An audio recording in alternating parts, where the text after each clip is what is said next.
అంటే నిత్యుడగు తండ్రి అని అంటే యేసు దేవుడు అని చెప్తున్నారా మీరు? ఇలాంటి దైవత్వము మరి ఇంకెక్కడ కూడా దొరకదు. ఒక అన్యుడు యేసు ప్రభుని ఎందుకు నమ్ముకోవాలనే విషయాన్ని చక్కగా వివరించి చెప్పాలి. పురుషులు ఎక్కువగా పండగలు సందర్భాలలో ఎక్కువ కనపడతా ఉంటారు చర్చిలలో. ఈ పండగలు చేయడం వలన వాళ్ళు వస్తున్నారు. ఈ పండగలు అనేవి అసలు వీరు చెయ్యొచ్చా? తండ్రి గారు అనారోగ్య పరిస్థితి ఏర్పడింది. వారిని నేను బ్రతికించుకోవడానికి కొన్ని సినిమా పాటలు కూడా రాయడం జరిగింది. ఈ పాటలను నేను ఫిల్మ్ వాళ్ళకి ఇస్తే నాకు డబ్బులు వస్తాయి. ఆ డబ్బులతో మా డాడీని ఆరోగ్యం బాగు చేయించవచ్చు అనేటువంటి ఆలోచనలకు నేను వెళ్ళాను. యేసు ప్రభువారు నిత్యుడగు తండ్రి ఎప్పటికీ ఉండేవాడు. నా నామంలో మీరు అనేకులు చేత మీరు హింసించబడతారు, నిందించబడతారు. మీరు నా కొరకు దెబ్బలు తినాల్సిన అవసరం వస్తుంది.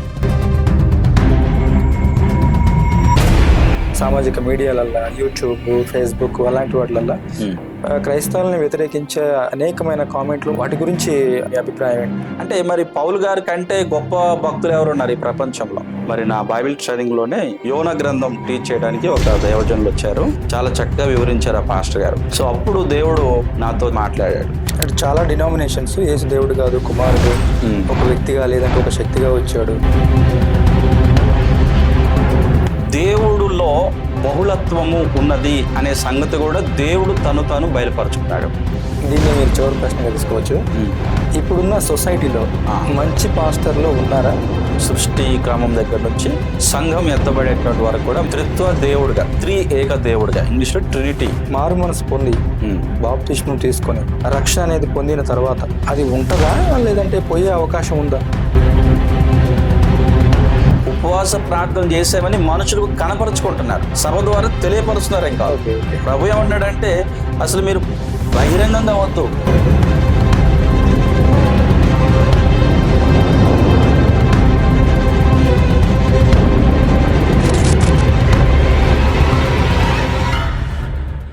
Welcome to PV creations. నేను మీ స్టాలిన్.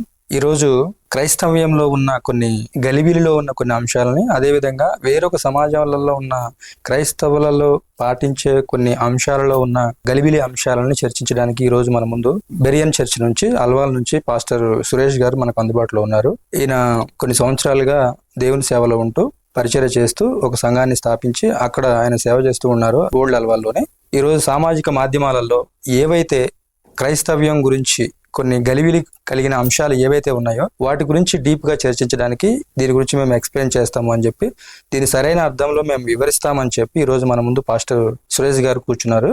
పాస్టర్ గారు వందనాలు. Praise lord brother. PV creations అందరూ కూడా ప్రభునామంలో వందనాలు. మరి మొట్టమొదటిగా దేవుడికి వందనాలు తెలియపరుస్తున్నాను, ఈ చక్కని అవకాశం దేవుడు నాకు అనుగ్రహించినందుకు.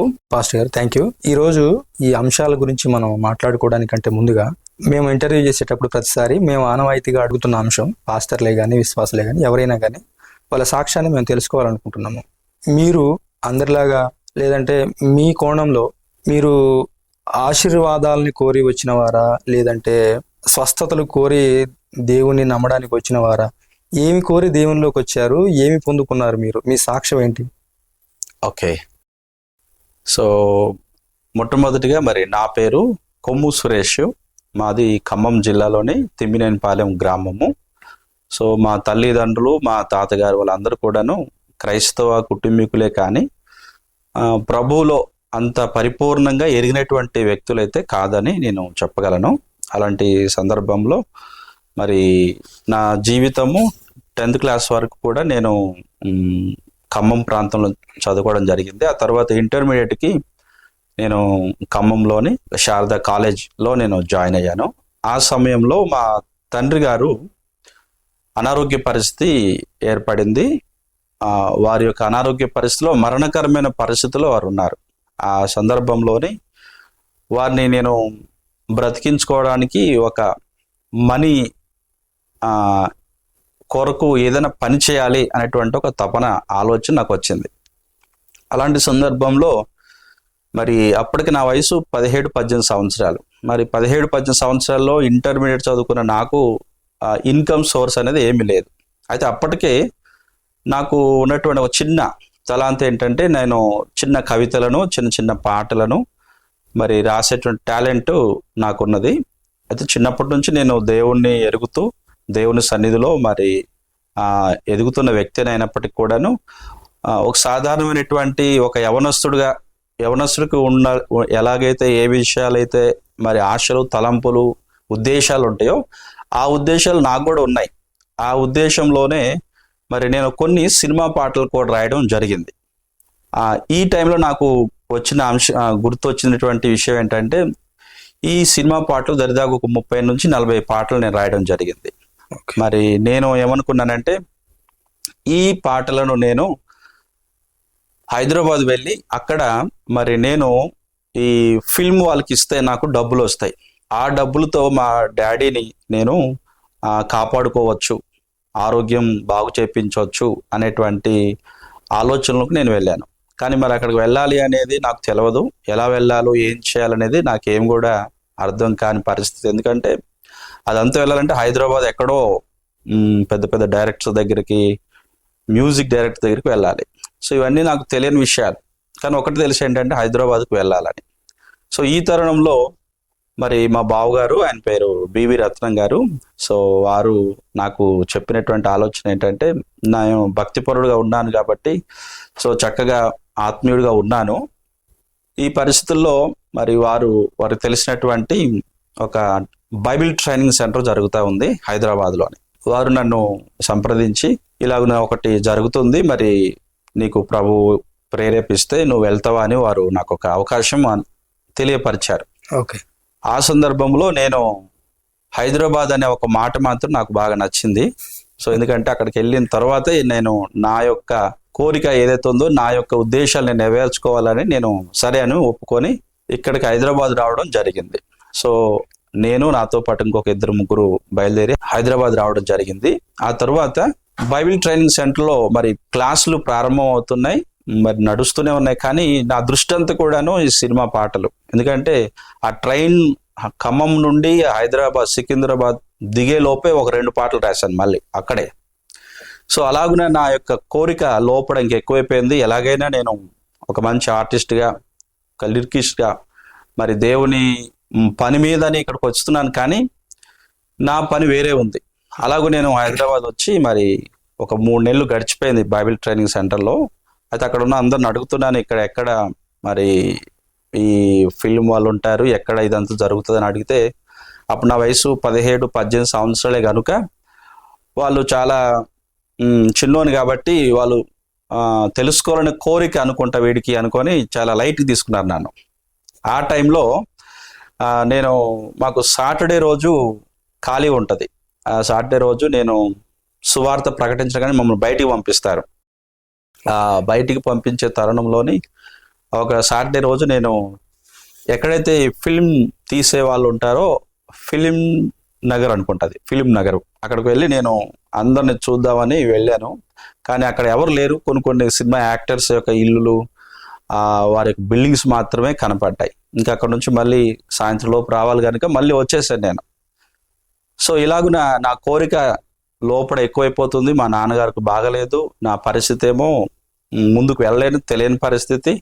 ఇక్కడేమో దేవుని సేవ, దేవుని బైబిలు, వాక్యము, ట్రైనింగ్ అని ఇక్కడ నన్ను మరి ట్రైనప్ చేస్తూ ఉన్నారు. ఇలాంటి తరుణంలో నేను ముందుకు ఇంకా కొనసాగుతున్నప్పుడు మరి నా బైబిల్ ట్రైనింగ్లోనే యోనా గ్రంథం టీచ్ చేయడానికి ఒక దైవజనులు వచ్చారు. సో వారు వచ్చి యోనా గురించి తెలియపరుస్తూ ఉన్నారు. సో యోనా గురించి ఎప్పుడైతే తెలియపరిచారో, దేవుడు చెప్పిన పని ఒకటి అయితే అతడు మరి తన యొక్క మార్గంలో కాకుండా వేరే మార్గంలో ఆయన వెళ్ళినట్టుగా, అప్పుడు దేవుడు అతన్ని మరి సరిచేసి సరైన త్రోవలో దేవుడు అతన్ని నడిపించాడు. ఒకవేళ మీలో కూడా ఎవరైనా ఇలాంటి వేరే దృక్కోణంలో, వేరే ఇతర మార్గాల కొరకు ఇక్కడికి వచ్చి ఉంటే అవి మానుకొని మీరు చక్కగా దేవుడి సేవ చేయాలి, దేవుడు మీతో మాట్లాడుతున్నాడని ఆ దృక్పథాన్ని చాలా చక్కగా వివరించారు ఆ పాస్టర్ గారు, ఆ బైబిల్ టీచర్. సో అప్పుడు దేవుడు నాతో చక్కగా మాట్లాడాడు. సో నా దృక్పథము, నా ఆశ, నా కోరిక వేరే ఉన్నది, కానీ దేవుడు నన్ను సరైన స్థలానికి తీసుకొచ్చాడు అని అప్పుడు నేను అప్పటికే మారుమనసు పొందినప్పటికీ కూడా మరొకసారి తిరిగి దేవుడికి సమర్పించుకొని నా కోరిక, ఈ లోక సంబంధమైనటువంటి తలంపులు ఏదైతే ఉన్నాయో అవన్నీ తొలగించుకొని యోనాలాగా దేవుని పని కొరకే నేను ముందుకు సాగాలి అని దేవుని పని కొరకు కొనసాగుతూ మరి దేవుని యొక్క సేవలో నడుస్తూ మరి చిన్నపిల్ల పరిచర్యను ప్రారంభించి ఆ తదుపరి పిల్లల తర్వాత వారి యవ్వన కాలంలో నుంచి వాళ్ళని ట్రైనప్ చేసి వాళ్ళ తల్లిదండ్రుల ద్వారా సంఘాలను ప్రారంభించి ఇలాగున మరి అల్వాల్ ప్రాంతంలోనే బెరియన్ చర్చ్ అనేటువంటి సంఘము ప్రారంభించబడి ఇప్పుడు కూడా అది కొనసాగుతూ ఉంది. ఈ విధంగా నేను దేవుని సేవలోకి రావడము, దేవుని సేవను కొనసాగించడం జరిగింది. అంతేగాని ఏదో సంపాదించాలని లేకపోతే ఇంకేదో నేను లాభాపేక్షతో ఇక్కడికి నేను రాలేదు. దేవుని సేవ చేయాలని మాత్రమే ఇక్కడికి వచ్చాను. సంపాదించాలని వచ్చింది కేవలము లోక సంబంధమైనటువంటి వాటి విషయాలు సంపాదించాలనుకున్నాను, కానీ అవి తొలగిపోయినవి. ఇప్పుడు దేవుని సేవ మాత్రమే చేయాలనే కోరికతో నేను ఇక్కడ ఉన్నాను. మీ సాక్ష్యంలో నుంచి చిన్న అంశము, మీ నాన్నగారిని బ్రతికించుకునే ఆలోచనలో మీరు హైదరాబాద్ వచ్చారు. ఎస్. అందులో ఏంటంటే మీ స్కిల్ని యాడ్ చేసుకొని ఇలా నేను బతకొచ్చు, ఇలా నేను డబ్బులు సంపాదించవచ్చు అనే ఉద్దేశం మీద మీరు హైదరాబాద్ వచ్చారు. అవును. ఇప్పుడు ఆ ఉద్దేశం మీ నాన్నగారిని బతికించుకోవాలి, మీ నాన్నగారిని యొక్క రోగాన్ని తగ్గించుకోవాలి, దానికి పైసలు అవసరం, డబ్బులు అవసరం అని చెప్పి మీరు వచ్చిన ఆ కార్యం సఫలం అయ్యిందా? మరి సఫలం కాలేదు. మరి ఎలా రైట్ రూట్ లో వచ్చారు? ఓకే.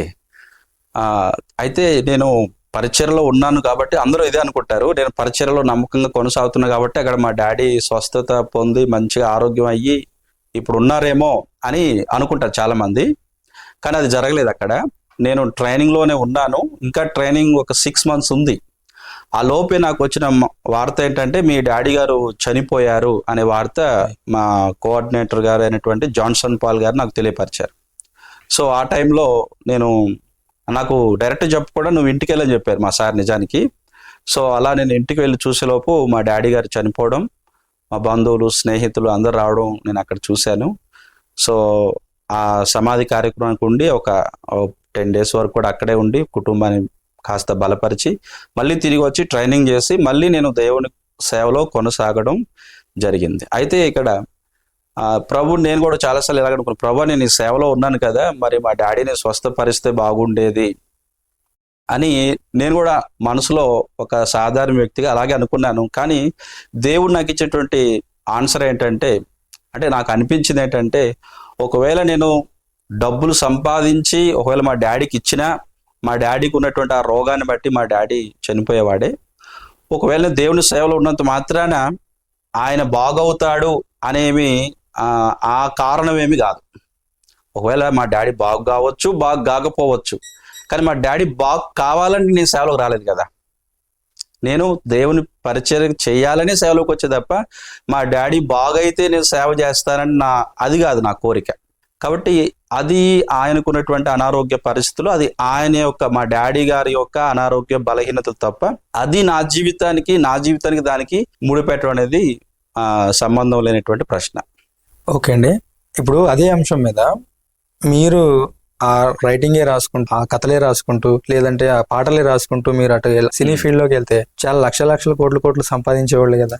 వెళ్తే అప్పుడు మీ నాన్నగారి జబ్బు అలాగా అది తగ్గిపోయేది కదా, దాన్ని బట్టి అయినా తగ్గిపోయేది కదా, వాళ్ళని కాపాడిన వాళ్ళు అయ్యేవాళ్ళు కదా. ఇప్పుడు ఇక్కడికి వచ్చి మీరు ఎన్నో ఫైనాన్షియల్ క్రైసిస్ మీరు అనుభవించలేదా? ఓకే.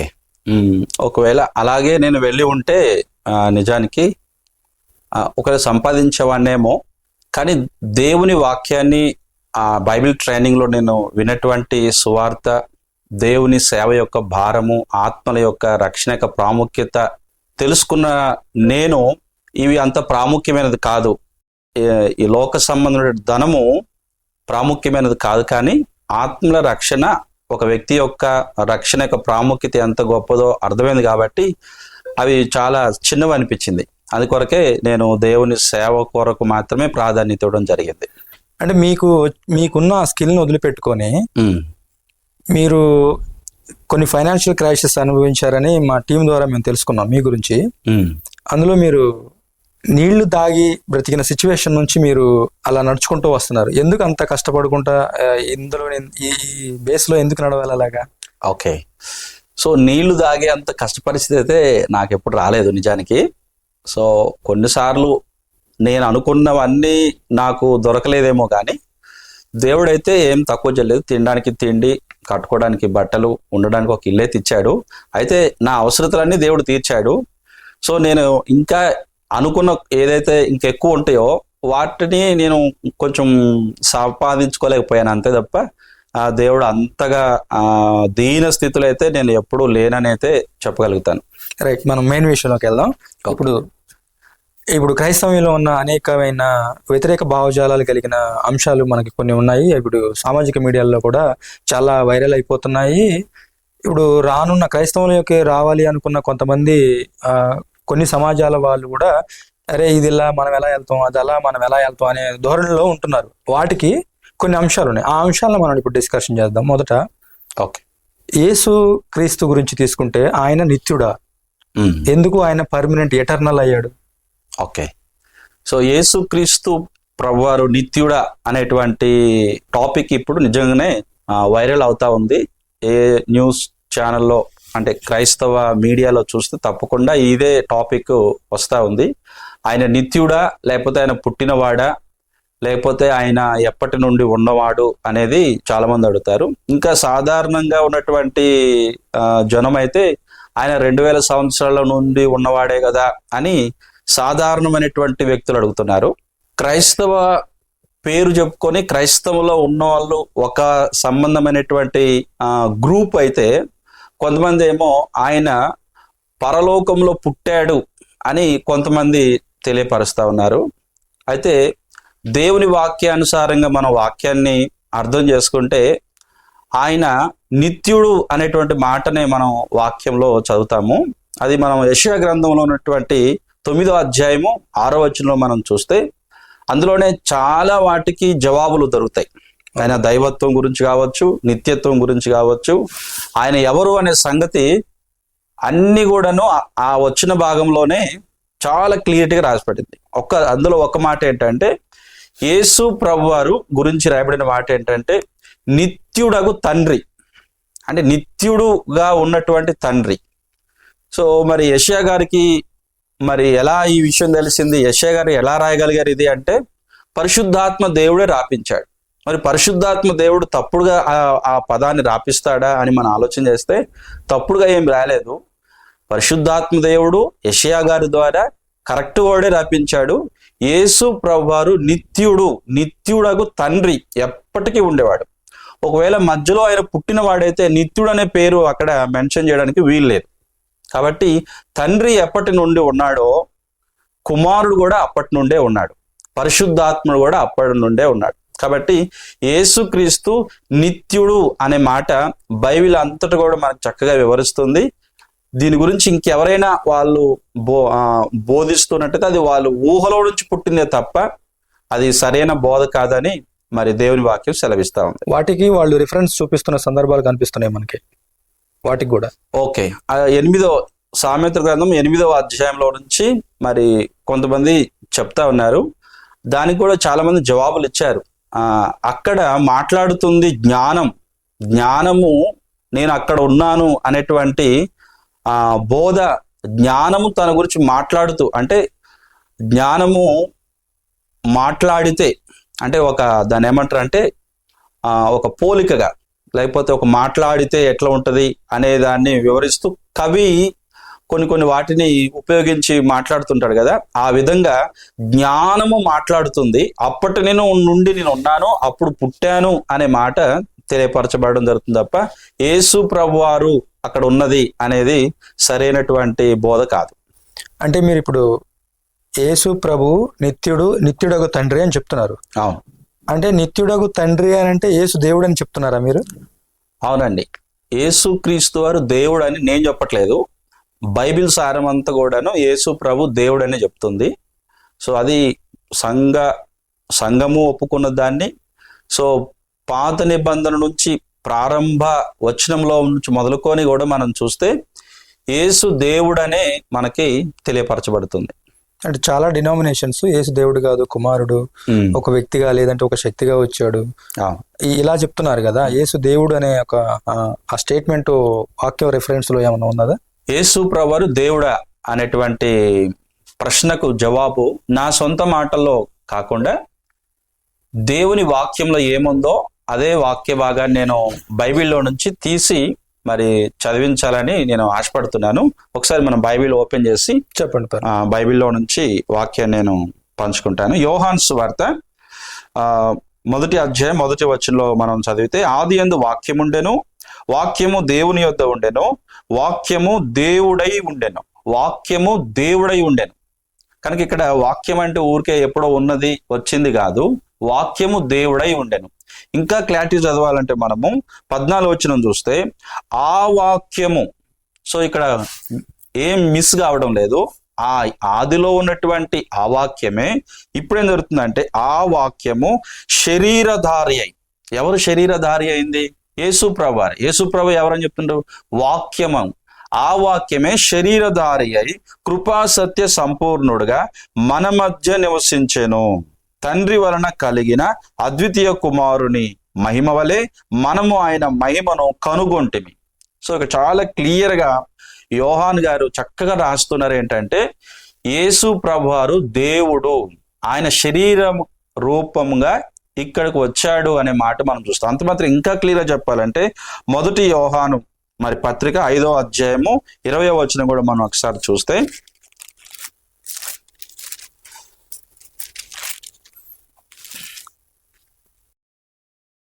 మనము సత్యవంతుడైన వారిని ఎరుగవాలని దేవుని కుమారుడు వచ్చి మనకు వివేకం అనుగ్రహించి ఉన్నాడని ఎరుగుదుము.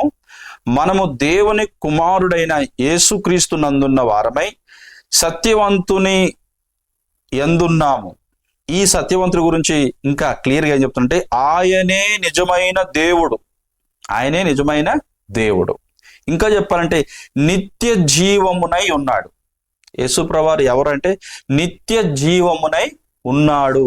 నిత్య జీవం. ఇందాక మీరు మొదటి ప్రశ్న కూడా కదా, నిత్యుడా అంటే నిత్య జీవం, నిత్య జీవమై ఉన్నాడు, ఆయనే నిత్య జీవం. కనుక యేసు ప్రభువారు దేవుడు అనేటువంటి మాటను కూడా మనము వాక్యంలో నుంచే సూటిగా చక్కగా మనము వివరించి చెప్పొచ్చు. అది మాత్రమే, అది ఒక్కటే కాదు, పాత నిబంధనలో మనము ఆదికాండం మొదలుకొని కూడా ప్రకటన గ్రంథం వరకు కూడా మనం చూస్తే యేసు ప్రభువారి గురించి మరి యెహోవా దూతగా, మనుష్య కుమారుడిగా, యెహోవా నామం పేరట కూడా చాలా సార్లు మనము యేసు ప్రభువుని మనం చూస్తూ ఉంటాము.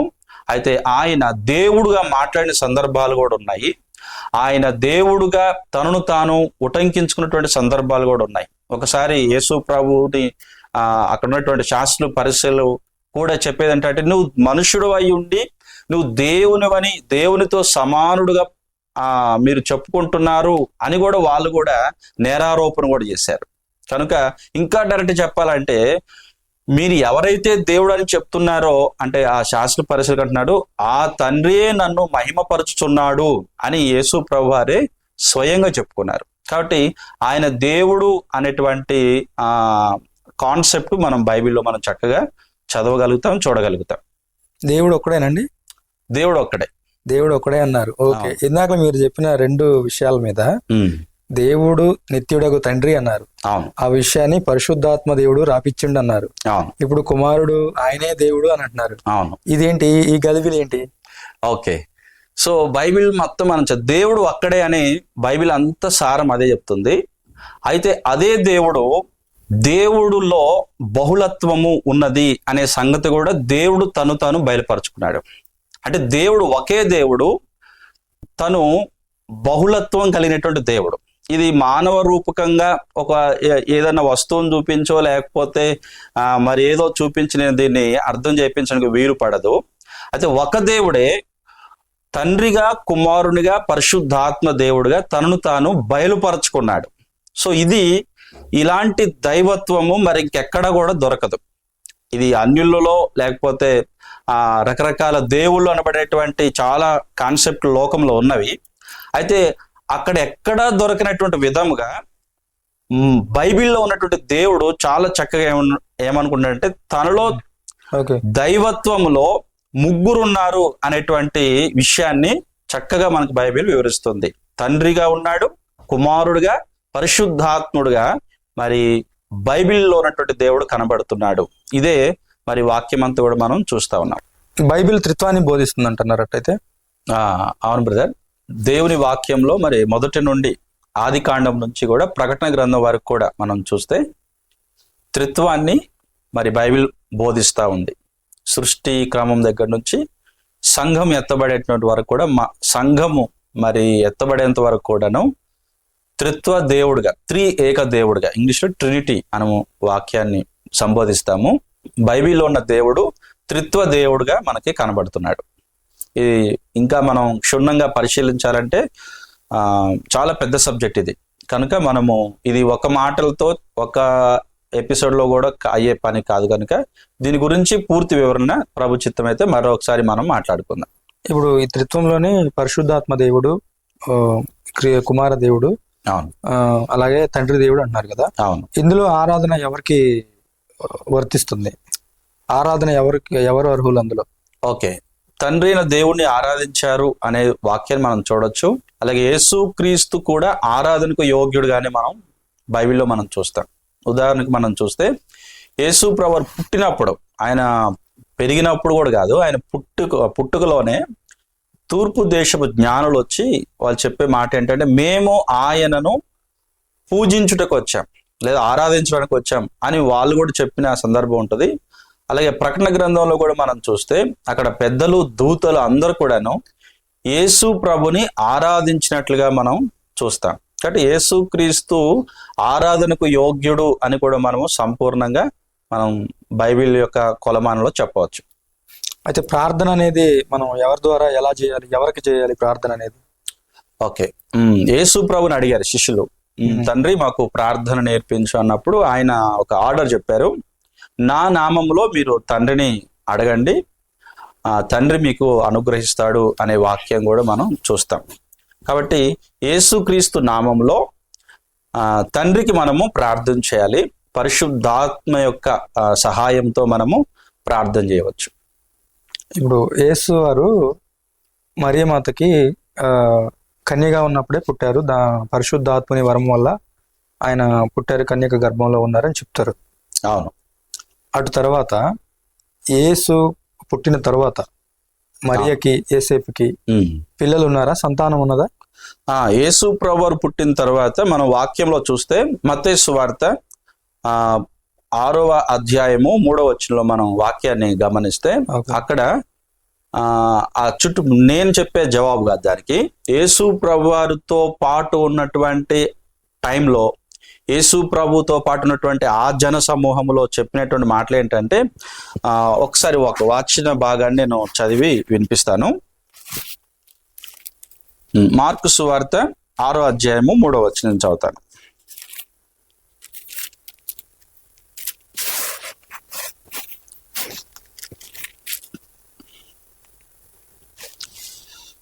ఇది ఏ సందర్భం అంటే, ఆయన చేసిన అద్భుతాల గురించి చూసినప్పుడు 2వ వచనంలో, విశ్రాంతి దినం వచ్చినప్పుడు ఆయన సమాజ మందిరములో బోధింపనారంభించెను. అనేకులు ఆయన బోధ విని ఆశ్చర్యపడి, ఈ సంగతులు ఇతనికి ఎక్కడ నుండి వచ్చెను? ఇతనికి ఇయ్యబడిన జ్ఞానం ఎట్టిది? ఇతని చేతుల వలన ఇటు అద్భుతములు చేయబడుచున్నవి ఇదేమి? ఇతడు మరియ కుమారుడు కాడా? ఇతడు యాకోబు, యోసే, యూద, సీమోను అనువారి సహోదరుడకు వడ్లవాడు కాడా? ఇతని సోదరీమణులందరూ మనతో నున్నారు కారా అని చెప్పుకొనుచు ఆయన విషయమై అభ్యంతర పడిరి. అంటే ఈ వచన భాగంలో మనం ఏం చూస్తున్నామంటే, యేసు ప్రభువు పుట్టిన తర్వాత మరియా, యోసేపు యొక్క మరి గర్భంలో మరి పిల్లలు పుట్టారు. యేసు ప్రభుకు మన భాషలో చెప్పాలంటే మరి తమ్ముళ్ళు, చెల్లెలు కూడా ఉన్నట్లుగా ఈ వచన భాగం మనకి తెలియపరచబడుతుంది. కాబట్టి యేసు ప్రభు పుట్టేంత వరకే వారు భార్యాభర్తల యొక్క బంధాన్ని వారు కొనసాగించలేదు. ఆయన పుట్టిన తరువాత యేసు ప్రభుకి సహోదరులు ఉన్నారని మనం చెప్పడం లేదు. ఆనాడు ఉన్నటువంటి సమాజమే ఆయన బోధకు ఆశ్చర్యపడి, ఆయన జ్ఞానాన్ని చూసి, ఇది సాధారణమైన వ్యక్తి కదా, ఇతని యొక్క చెల్లెళ్ళు, తమ్ముళ్ళు మనతో పాటు ఉన్నారు కదా అని వాళ్ళే సాక్ష్యం ఇచ్చారు. కాబట్టి యేసు ప్రభు పుట్టిన తర్వాత వారి మరియకు, తర్వాత యోసేపుకి సంతానము కలిగినట్టుగా మనం వాక్యంలో ఆధారం కనుగొనవచ్చు. ఓకే, ఇప్పుడు అదే కాకుండా ఇప్పుడు ఆ అన్యులు విషయం పక్కన పెడితే క్రైస్తవుల్లోనే ఇంకొక గలిబిలి అయిన విషయం ఒకటి ఉంది. చెప్పండి. అదేంటంటే మారు మనసు పొంది బాప్తిస్మం తీసుకొని రక్షణ అనేది పొందిన తర్వాత అది ఉంటదా లేదంటే పోయే అవకాశం ఉందా? సో ఇది కూడా చాలా పెద్ద సబ్జెక్టే. ఇది చెప్పాలంటే ప్రతి వ్యక్తి కూడా ఈ ఎవరైతే రక్షణ గురించి మాట్లాడతారో, నేను కూడా చిన్న వీడియో చూడడం జరిగింది దీనికి సంబంధించి. అయితే ఆ పాస్టర్ గారు చెప్పేది ఏంటంటే రక్షణ శాశ్వతం కాదు, రక్షణను మరి కోల్పోయే ప్రమాదం ఉంది, రక్షణ మనము కోల్పోయే ఆస్కారం ఉంది, కాబట్టి జాగ్రత్తగా అనేటువంటి ఒక టైటిల్ పెట్టడం జరిగింది. కాబట్టి అయితే దేవుని వాక్యంలో ఏముందంటే రక్షణను కొనసాగించడంలో భయంతో వణుకుతో కొనసాగింప చేసుకోవడం అనేది మంచి విషయమే. అది తప్పకుండా ప్రతి ఒక్కరు కూడా మన రక్షణను మనం భయంతో వణుకుతో కొనసాగింప చేసుకోవాలి. అయితే రక్షణ పోతుందా అని అంటే రక్షణ ఎప్పుడు కూడా పోదు. రక్షణ శాశ్వతము అనే మాటను మనం నమ్మాలి. ఎందుకంటే రక్షణ మనము సంపాదించుకున్నది కాదు, మొట్టమొదటి మనం గుర్తుపెట్టుకోవాలి. అయితే ఏ రక్షణ పోదు అంటే నిజముగా మారు మనసు పొంది పశ్చాత్తాపపడి పాపములు ఒప్పుకొని ఎవరైతే దేవుని దగ్గర తమ జీవితాలను కొనసాగింపజేసుకుంటున్నారో వారి జీవితంలో ఎప్పుడు కూడా రక్షణ కోల్పోవడం అనేది అన్నడు కూడా జరగదు. అయితే రక్షణ కోల్పోతాం మనం అని అనుకుంటే వాళ్ళకి మనం వేసే ప్రశ్న ఏంటంటే మరి అలాగైతే ఎన్నిసార్లు మనం రక్షణ పొందాలి, ఎన్నిసార్లు రక్షణ పొందుతాం మనం అంటే? రక్షణ కోల్పోతామంటే రక్షణ కోల్పోయే ప్రమాదం ప్రతిసారి కూడా ఉన్నది. అలాగైతే మరి ఎవడు రక్షణ పొందగలుగుతాడు, ఎవడు రక్షణలో కొనసాగుతాడు? కాబట్టి రక్షణ అనేది, అందుకే చెప్తున్నాను, రక్షణ నిజముగా మారు మనసు పొంది పశ్చాత్తాపడి ప్రభు దగ్గర పాపాలు ఒప్పుకొని విడిచిపెట్టి కొనసాగుతున్న వాడి యొక్క రక్షణ అది ఎన్నటికి కూడా పోదు. ఎందుకంటే వాడు దేవుని యొక్క సంబంధి, వాడు దేవునితో కనెక్ట్ అయ్యాడు, దేవుని యొక్క బీజం వాళ్ళలో ఉంటది. కాబట్టి ఆ బంధం, ఆ సంబంధం అనేది ఎప్పుడు తెగిపోయే బంధం కాదు. అది యేసు ప్రభువు అంటాడు, మరి నా యొద్దకు వచ్చేవారు నేను ఎన్నడూ కూడా ఒక్కటి కూడా కోల్పోను నేను. అంటే ఆయన ఉద్దేశంలో ఎవరైతే ఉన్నారో వాళ్ళందరూ కూడాను తప్పకుండా రక్షించబడుతున్నారు, ఆ రక్షణ కొనసాగుతారు. తప్పకుండా వారు రక్షణ కోల్పోయే ఆస్కారం ఎన్నడూ కూడా లేనేలేదు. కాబట్టి రక్షణ కోల్పోయే ప్రమాదం ఉన్నది, కోల్పోతాం అనేది వాక్యానుసారం కాదు. బైబిల్ రిఫరెన్స్ కూడా అవే చెప్తున్నాయా? అవే చెప్తున్నాయి.